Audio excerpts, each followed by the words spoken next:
morning, everybody. It's Dr. Gillard here. This is our last lecture in spinal anatomy. Again, sorry, couldn't be there in person, but the coronavirus is wreaking havoc throughout the world. So, all us professors are forced to go online, which I do these things anyway, so not that big a deal, but it's always better to be there in person. So, apologize for that. So it's not too long of a lecture today. This is about the basics of biomechanics, specifically talking about a motion segment. Let me get my little pointer up here. There we go. So we should be able to get through this pretty quick. This will be on the final exam next week. Remember, your final exams will be held at exactly the same time as usual. They'll just be done online. Biomechanical planes of motion, the basics. So a true spine expert, we're true spine experts, right? You got to understand some biomechanics. Yeah, you got to. So clinically, once you get into clinic, you kind of forget these biomechanics, but if you're going to read papers and things like that, or maybe even work in research, you got to understand the normal biomechanics.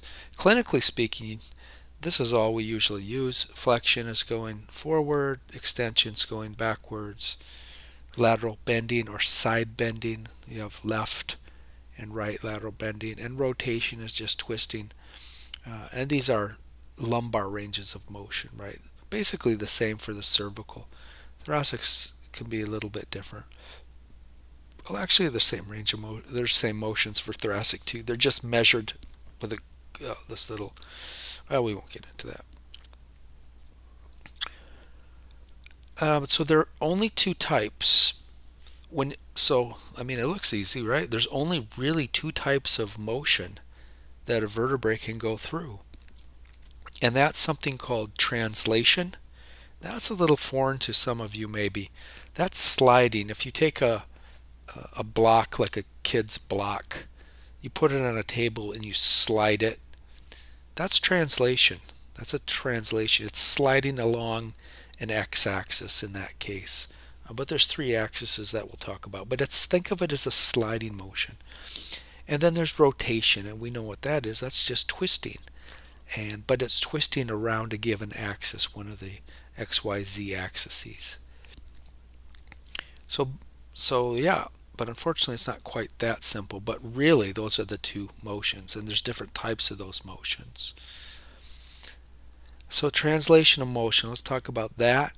So it's defined as, it occurs when a force pushes a block. There's our block sliding across the table, or a vertebrae, right? Translation, anterior translation. If you bend forward, this motion occurs. But it's when a force pushes on a vertebrae. There's a force pushing the vertebrae. Started with these dotted lines. And all the points on the vertebrae move in the same direction. So you can pick any point you want in this block, and when the force pushes it forward, if all those points go in the same direction and in the same plane, you have a translational movement. Pretty good with that? So let's call it a translational movement. There can be no spinning of this block. It's got to be straight movement forward. All the points go the same. You could go a step further. If this is on a surface like our block on the table, there's a force created on the table, and that's called a shear force. So vertebrae do create shear upon the intervertebral disc and other parts of the vertebrae. Pretty good with that? So in this example, we started with the block in this dotted configuration. A force was imparted on the block, and it slid forward. It's actually slid forward 5 millimeters, since all the points moved in the same direction and in that same horizontal plane, we could say. This is a translational movement. It's just sliding. We're just sliding something. Okay, now rotation. And this is coming from Bogduk, of course, which is, he's my favorite, and he's considered the god of the lumbar spine by some. Very famous guy. So a lot of this is coming from his book. A little bit from Kramer, but mostly from Bogduke, which is a chiropractic board of examiner's book, right? So you could be tested on this stuff on boards. So now rotation, what's the deal with rotation? That occurs when at least two forces act on a vertebrae, but the key is they have to act at different points on the vertebrae. So here's the dotted configuration, is where our block started. We imparted one force here, and then we imparted another force over here at the corner, and it caused a spinning of that vertebrae. That's called a rotational movement. Okay, rotational movement. If we go back to this one, what if we put two forces, one up here, three forces, one here and one down here? Oh, I can try, let me try out my drawing tool. Hang on. So what if I put a force like this, and another force down here like this, and then we have this force. So are we going to get a rotation from that? There's three forces. No, they're all in the same direction, and all these points would move in the same direction. So it's still considered a translational motion. Okay? Points at different distances, note that these points this time, they don't move in the same plane, and they move different distances. The further away you are from the center of rotation here, the further you will move. And this movement is called an arc. Arc. So points at different distances from the center will move at different amounts. Each movement is called an arc. Rotational movement occurs around a fixed point in the very center of the axis of rotation, and there's no movement of that point. So that's how you find the center of rotation. That point will have no movement. Rotation, what causes it? Well, you could say that, here's the word coupling, you could say that forces are coupled that cause rotation. So if you add this force to this force, those forces are coupled and that causes rotation. Okay, notice that the coupled forces cause a vertebral body to rotate around a fixed point. That's the blue point here. That blue point is called the center, I think I said that, the center of rotation. Torque, we're not going to go crazy on that, but the net force, or the net force from the coupling forces is called torque. And I think we cut some slides out there. I don't think they can teach that in upper quarters if they want to get into torque. Okay. Oh, I guess I didn't cut all the slides. Torque may be the result of two opposing forces, both generated by different muscular actions. So two different muscles can generate a torque. It may be the result of one force and one resistance. So a muscle and the ligament force on a muscle can also generate torque. Gravity can be a force opposed by a muscular action or ligamentous resistance, and that can be torque.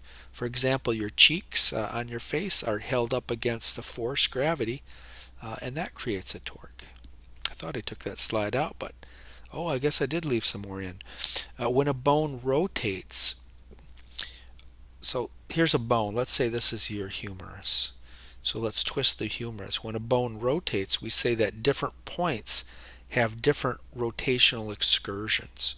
So these arcs have different excursions based on where the point is what we're saying here. If there's a point here, the arc or the excursion of that point is not going to be very great. If we put a point way out here, the excursion is going to be quite great. Okay, but the other concept, even though these points have different excursions, they all rotate in the same plane. So that's the key there. Alright, so the axis of rotation. Let's try this one again. So let's pretend this is your humerus. When your humerus rotates, there'll be one point. You could stick kind of a spear down the humerus where there'll be no excursion or no arc. That would be the center, the axis of rotation. Definition: the region in a bone that does not move when two or more opposing unaligned forces act on it and cause a rotation. So in other words, there's multiple centers of rotation, but you could stick a stick through them, and that would be the axis of rotation. The axis of rotation will always be perpendicular to the plane of rotation. So here's the stick. This is the dead center point where when you rotate the bone, there's no arc created. It's right in the center. And that's the axis of rotation. But notice that the plane, or the plane of rotation, or the plane here, is perpendicular. It's 90 degrees to the axis of rotation. So axis of rotation will be perpendicular to the plane of rotation. Okay, we said the line is called the axis of rotation. No net force is acting on the center of rotation. All right, planes of movement. Biomechanical planes of movement. So movement generally occurs in several opposing directions. You have forwards versus backwards, flexion or extensions. You have right side bending to the left side bending. You have a distraction upward or a compression downward. You have twisting to the left, twisting to the right. How are we going to describe these in biomechanical speak? Well, in order to really describe planes of motion, we have to have an axis for those motions to go around.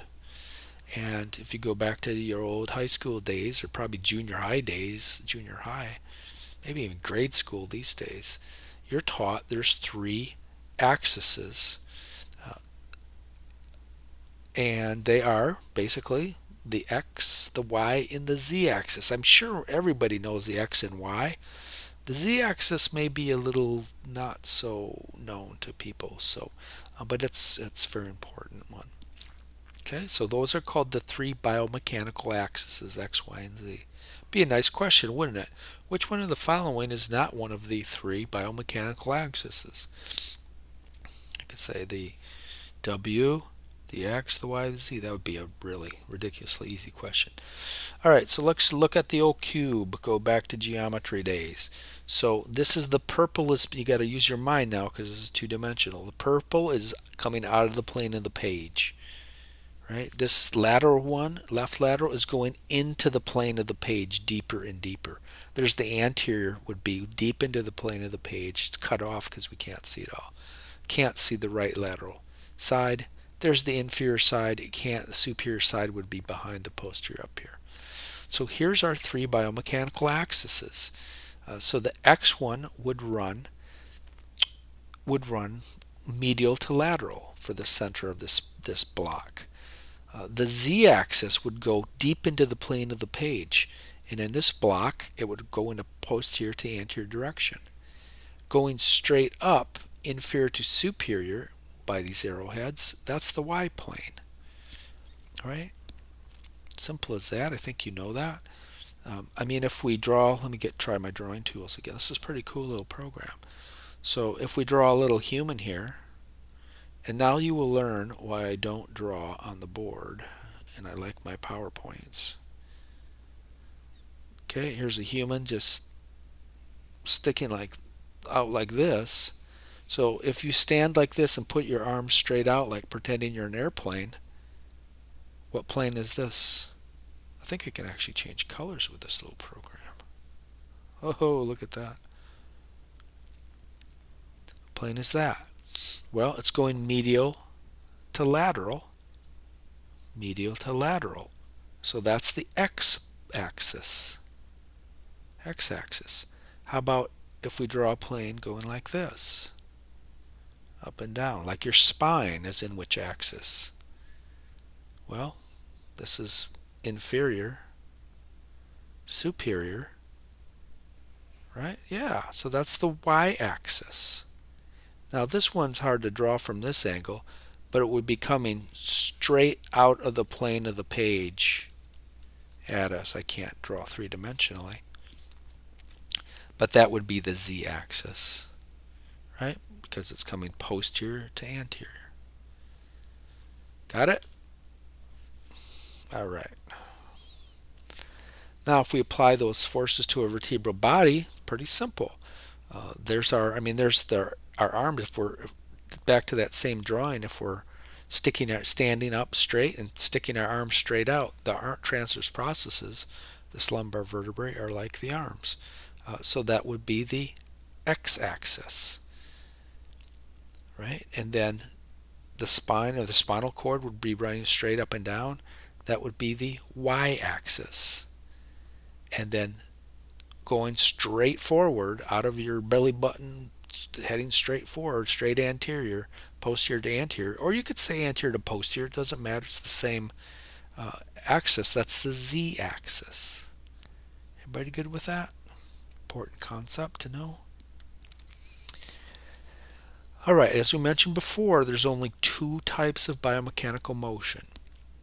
You have translations, which is just sliding, and rotations, which is twisting.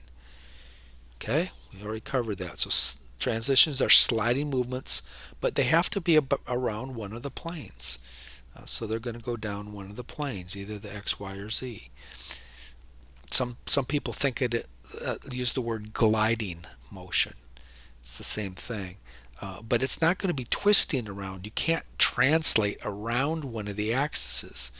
You would be crashing into one of the other planes if you did that. So this has got to be a sliding motion. Rotations are spinning around one of these planes. Okay? I think that's pretty intuitive. So anterior, posterior, here's our first one. So let's start. I mean, these are all important. You're going to get tested on these here and on boards. So you have sagittal translation. So sagittal plane, what's the sagittal plane? So here's our little man here. Here's his nose. Here's his eye. Alright, there's our little stick man. So we're looking at this guy from the side, right? Again, this is why I don't draw. But this is a sagittal plane. So we're observing these movements in the sagittal plane. So if we have an anterior, posterior, sagittal, that means you're observing from the side. Translation means a sliding. So we're talking about a sliding motion this way or a sliding motion that way. And who are we talking about? We're talking about these vertebral bodies in here. So that's all it is, an anterior sagittal translation. And we know what's the axis that comes straight forward. That's the z-axis. Okay, so an anterior sagittal translation is a sliding straight forward of the vertebrae. Or a posterior sagittal translation is a posterior sliding of the vertebrae. Okay, and that's got to be along the z-axis. Everybody see how that works? And again, sometimes you call it sliding, some authors call it gliding. But okay, we got that.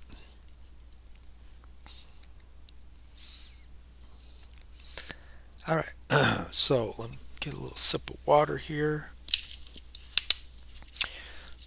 So try to figure out what that is.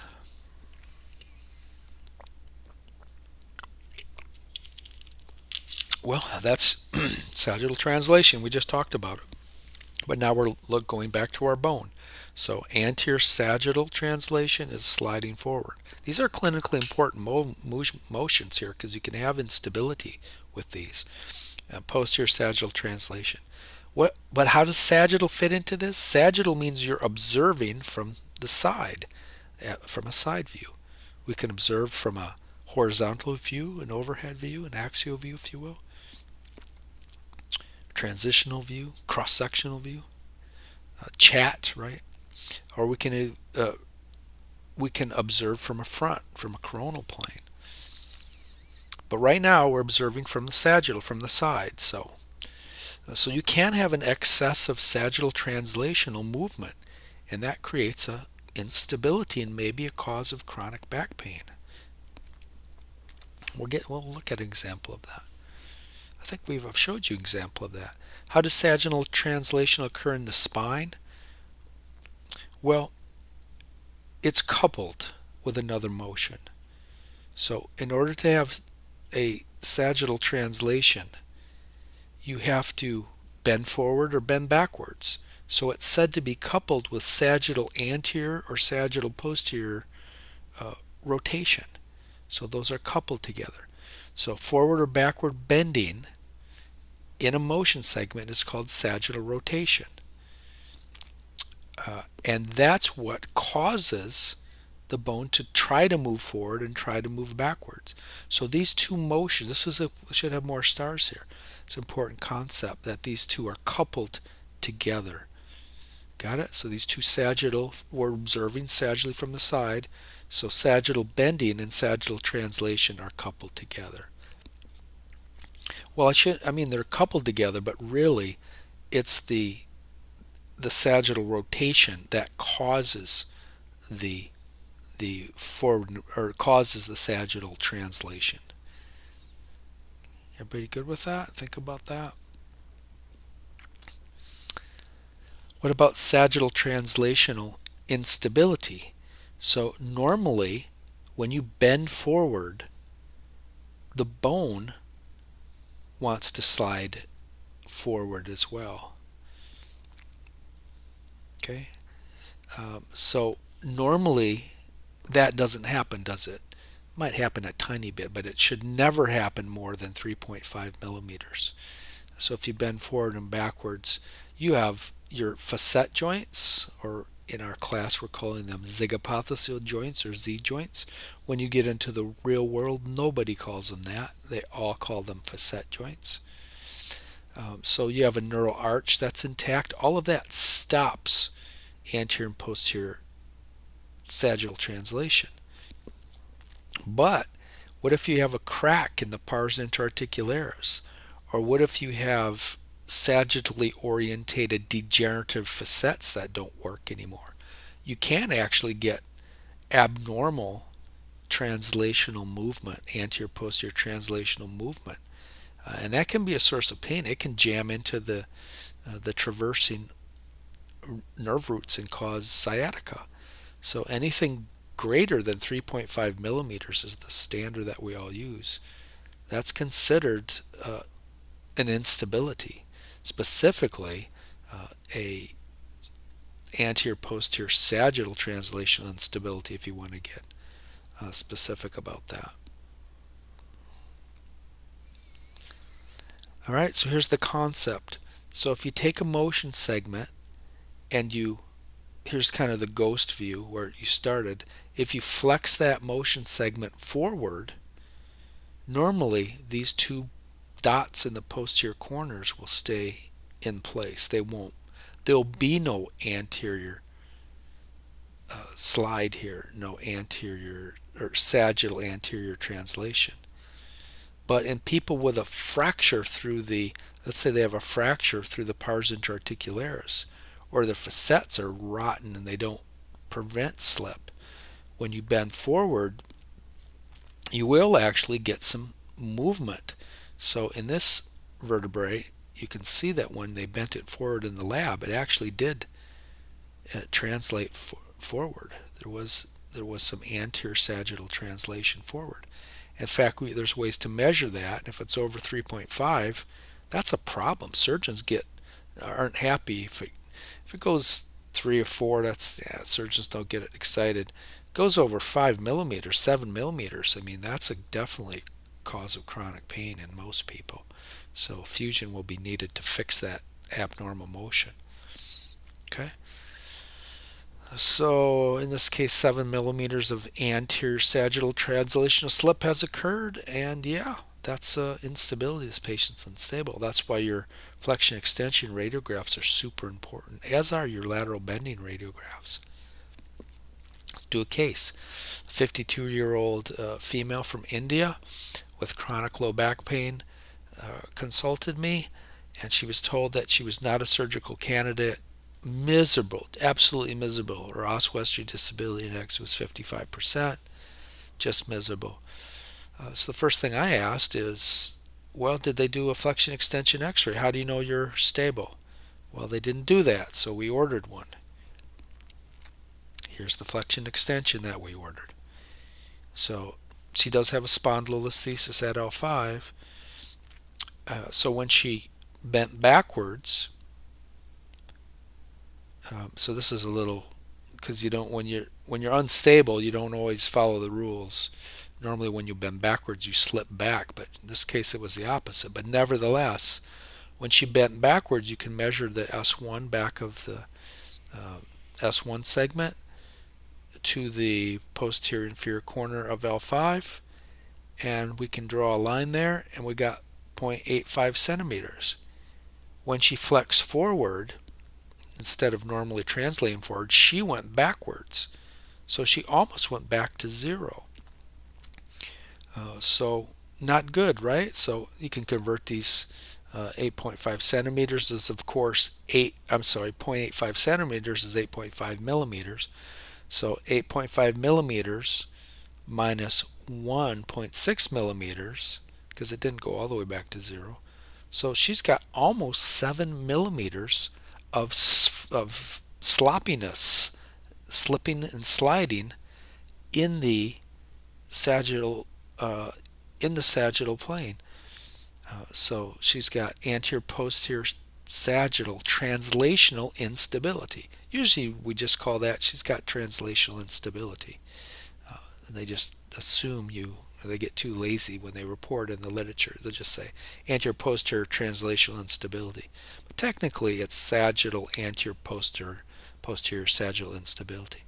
She's slipping and sliding around and jamming her nerve roots. That's why she had the sciatica. Facet joints are irritated. The fracture and the pars is irritated because she's slipping and sliding around when she's doing the normal activities of daily living. So source of chronic pain. So yeah, she had 7 millimeters of sagittal translational movement. She underwent a successful T-lift procedure, and she didn't get perfect, but she did really good for such a surgery, 22%. So that's about par for the course. Everybody doesn't get like Tiger Woods does. We'll see how Tiger Woods does in another 5 to 10 years after really testing that fusion construct. But anyway, yeah.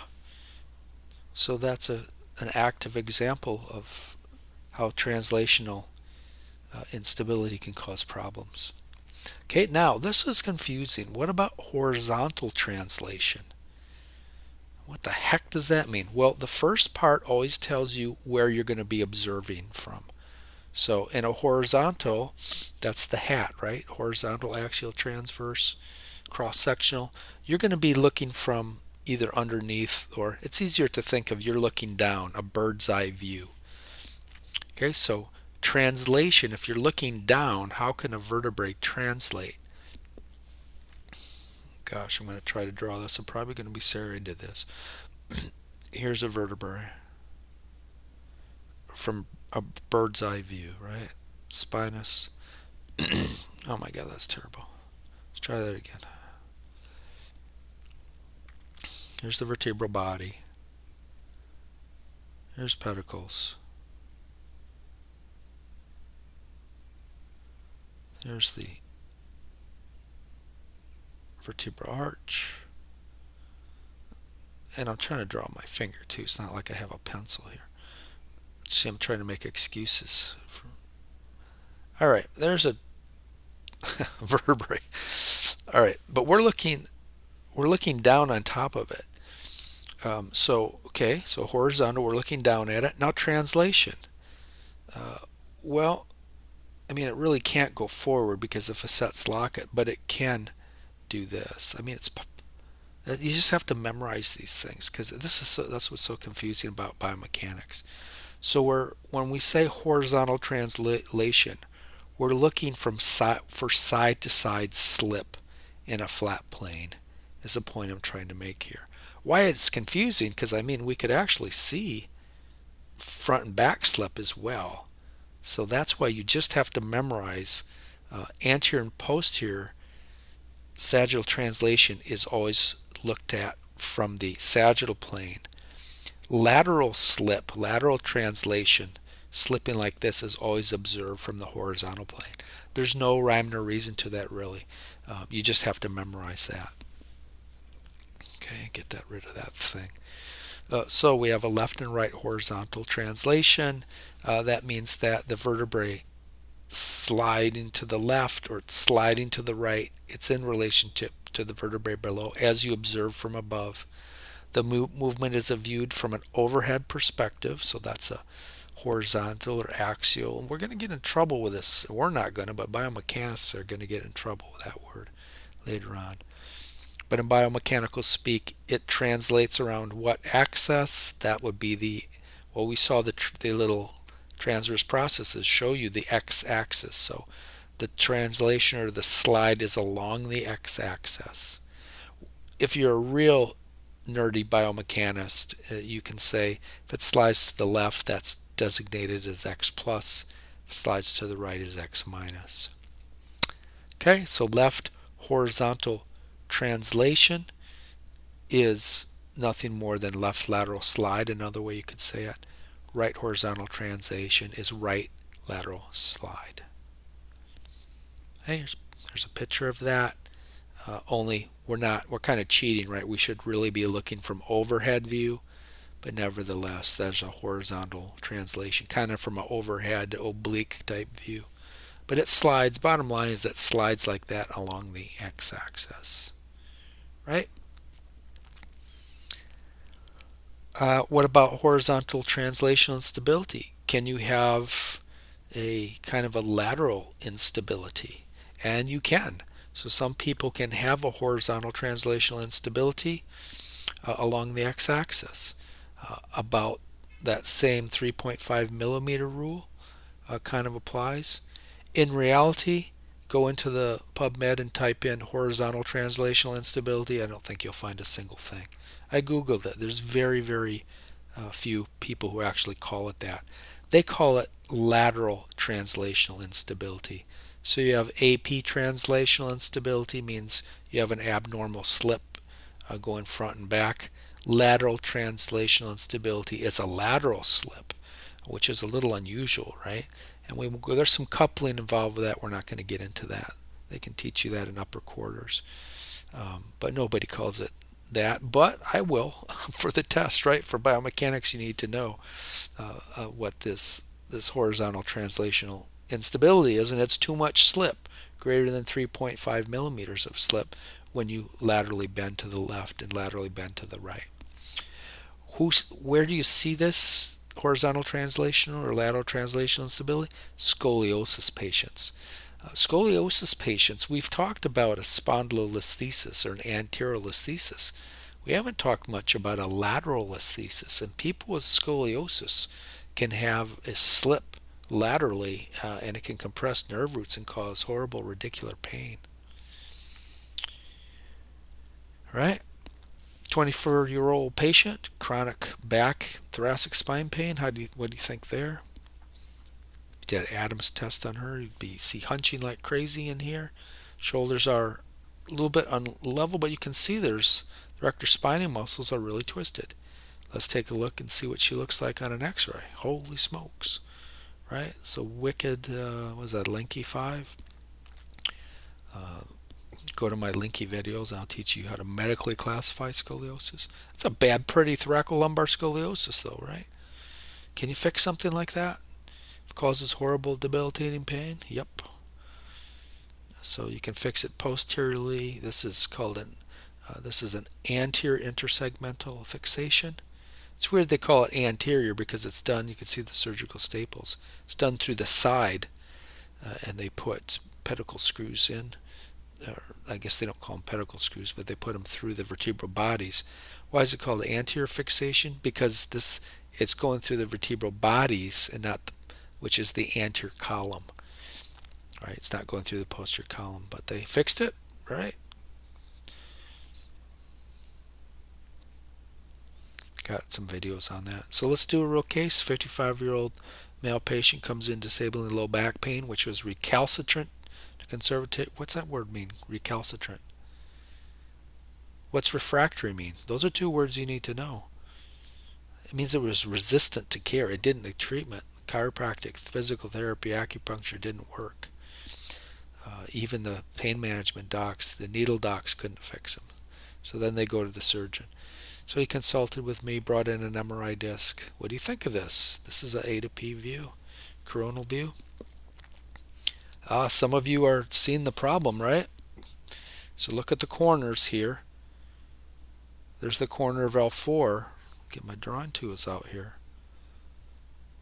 There's the corner of L4. Whoa, there's the corner of L3. That's no good, right? Right? We got a slip. We got a lateral translation that's not supposed to be there. The question is whether or not that's unstable. If you order flexion lateral bending films, have the patient bend each way, maybe it'll slide back to the neutral here, and then you bend over to the left, maybe it slides way over here. Okay, so you can have a instability in this lateral plane as well. That's the point there. Okay. Yep, everything I said right there.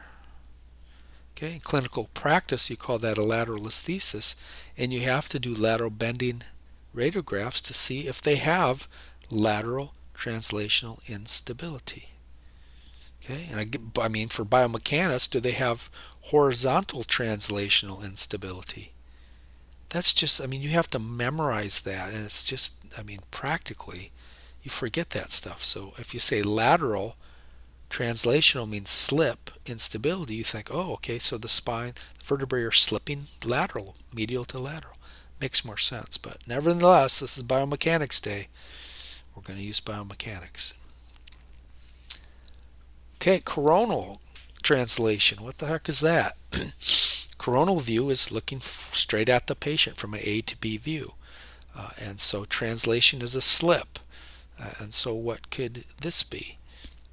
This is where it's confusing. You just have to memorize it, because in a coronal view, I mean, if we're looking at coronally, we can see the blocks. There's two vertebrae, A to P view, right? Spinuses are in the back, or we could do the spinuses here.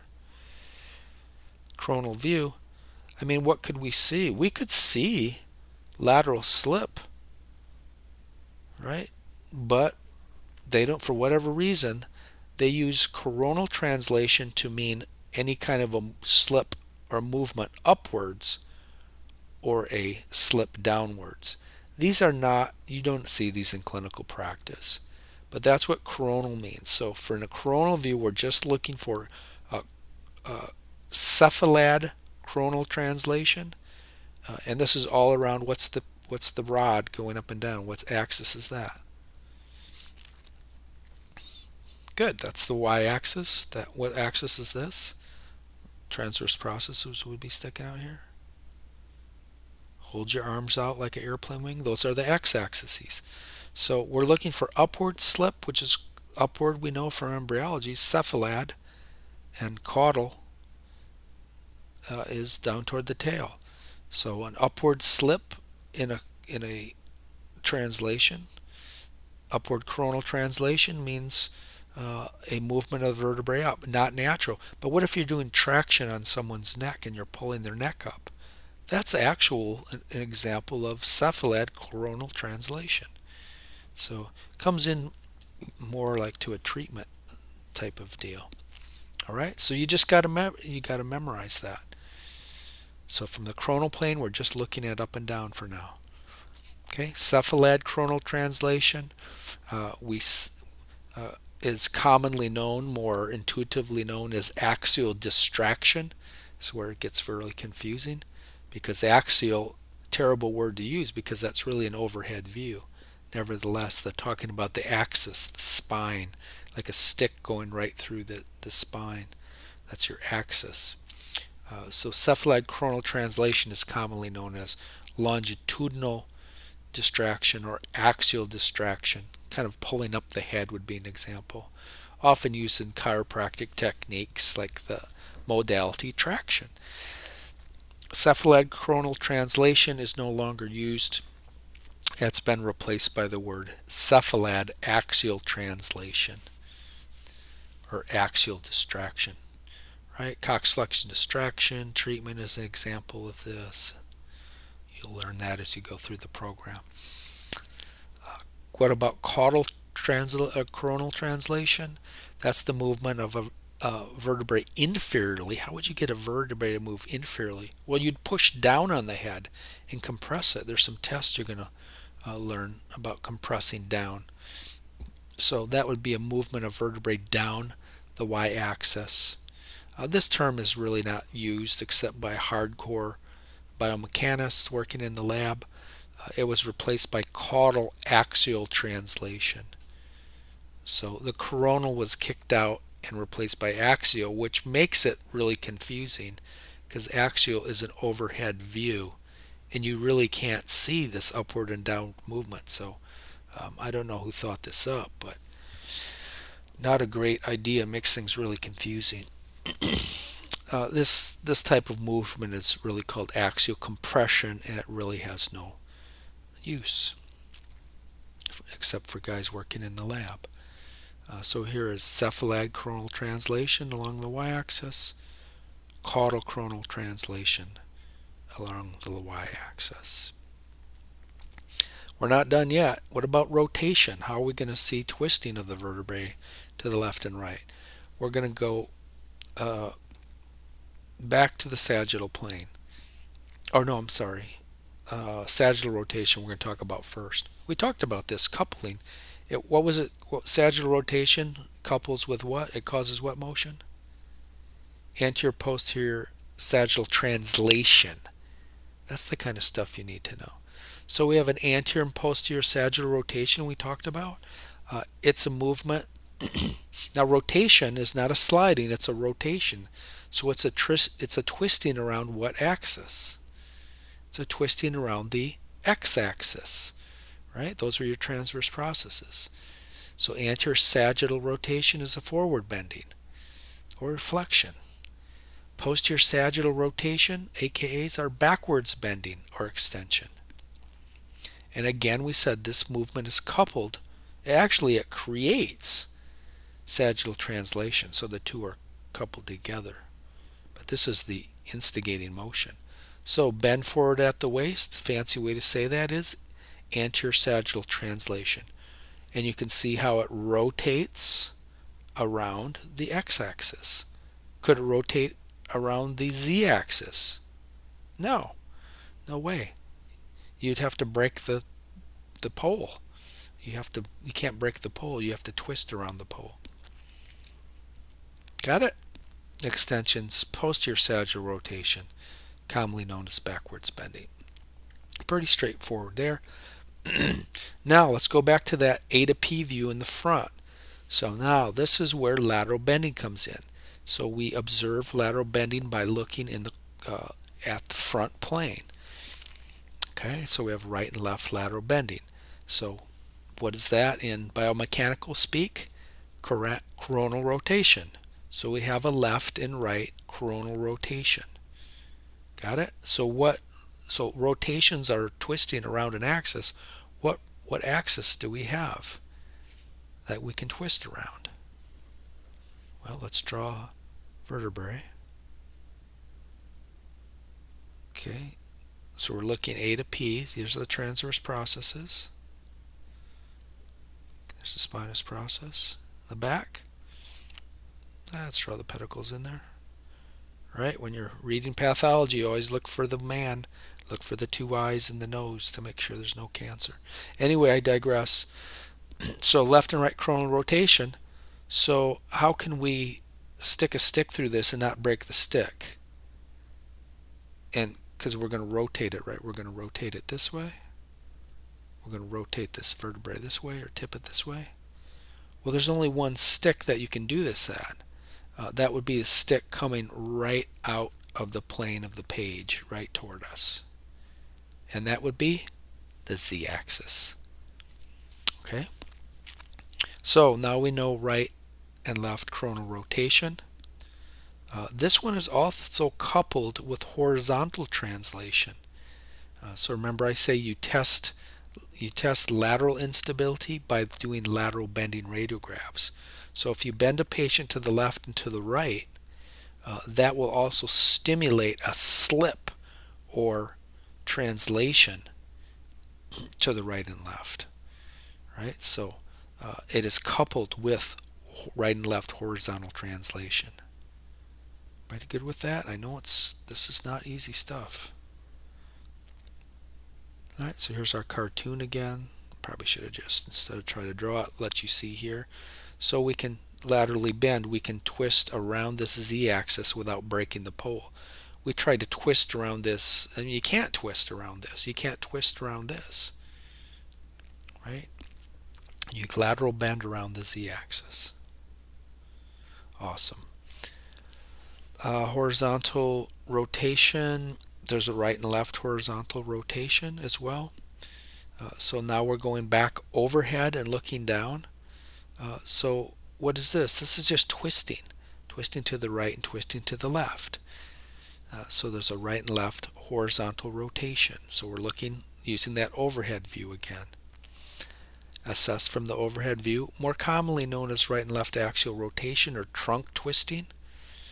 Axial rotation is now used instead of horizontal rotation. What the movement is a rotation around the x-axis. If you want to be nerdy or geeky about it, left horizontal rotation is called y plus or plus y rotation. Right horizontal rotation is called negative y rotation.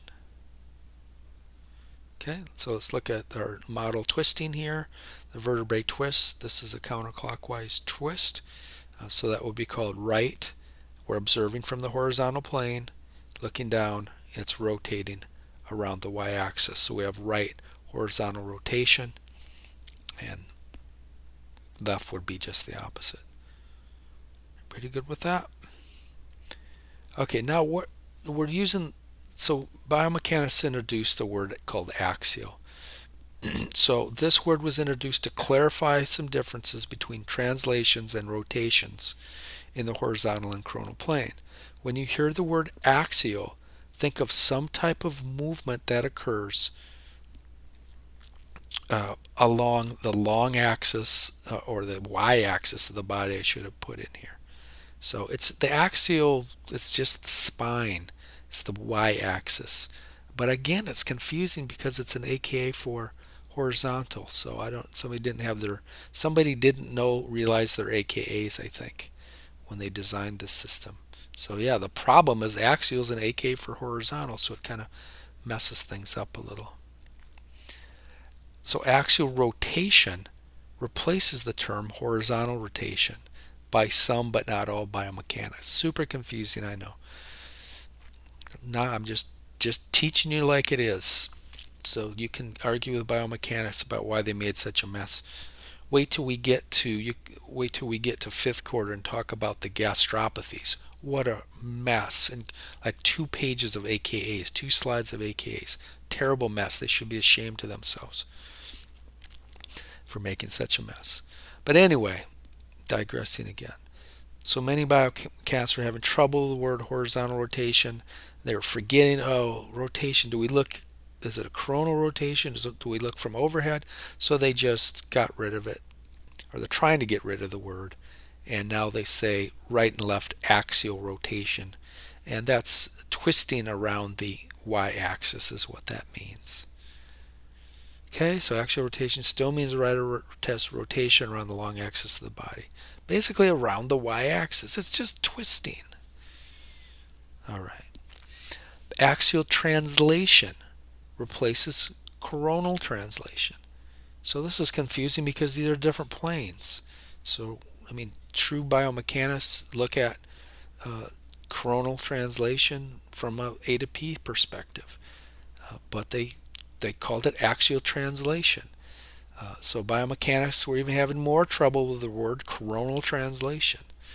That's the sliding. I don't know why they're having trouble. I see that pretty clearly. It's harder for me to see this because if you look at an axial overhead view, how can you see movement coming up the y-axis? So it's confusing to me.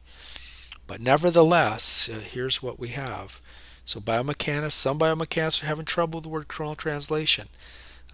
So sliding of a vertebrae up or down the y-axis is what they did. So they decided to get rid of the word Instead, the general consensus is to use the word cephalad or caudal axial translation, which I think is terrible, but it doesn't matter what I think. So, aka axial translation is an aka for coronal translation. Got it? More confusion. Caudal versus cephalad. They didn't remember their embryology, I guess. So some biomechanics were still confused about the terms cephalad, caudal as it applies to coronal translation. To overcome this, the more colloquial terms have caught on some circles. So cephalad coronal translation, which is just sliding the vertebrae up, distraction, was replaced by the word distraction, or upward coronal translation. It's not really frowned upon. Distraction is really an AKA for cephalad coronal translation. Don't you love this stuff? Really easy to make test questions on this crazy stuff. How about compression? Pushing straight down on someone's head, a compression force. Well, that replaced caudal coronal translation, or downward caudal translation. They didn't like that term, so they call it compression. Alrighty. What about flexion extension? So, with regard to the motion segments, we should say that biomechanics don't ever use the term flexion and extension with a motion segment. Flexion extension can be applied to the overall spine, but not the motion segment. Because flexion extension, we learned, is not a pure movement. Remember, it's coupled with anterior and posterior translation. So it's not good to say flexion of L5 on the sacrum, flexion of L4 and L5. Why? Because it's a coupled motion. So the bottom line, you should not talk about flexion extension of a motion segment. You should use anterior and posterior sagittal rotation instead of flexion and extension. Okay? Thank goodness that's all the deeper we're going to go into this. Right, we had a great quarter. We're done with the lecture. Sorry it kind of ended a little crazily, but and I have a feeling it's going to start the same way next quarter. I think we're going to be doing this online lecturing for quite some time. I'm guessing probably July or August before the dust kind of settles down from this COVID-19 coronavirus, which is crazy. All right. If you have questions, you can email me at my chirogeek.com, or you can email me at my douglas.gillard@palmer.edu. You can leave comments. I do watch my comments below this video, so I'll be there to help you. I know this is kind of a tough subject. Okay, see you around campus when the dust settles.